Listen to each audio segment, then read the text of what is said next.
Statement. Magandang umaga po sa inyong lahat. Welcome to the first hearing of the subcommittee of the Blue Ribbon Committee, which was given the responsibility of investigating the Philippine War on Illegal Drugs.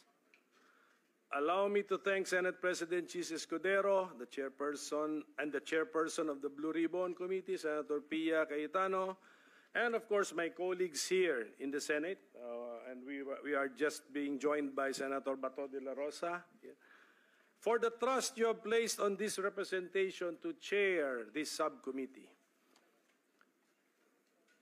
Our assignment will not be an easy task.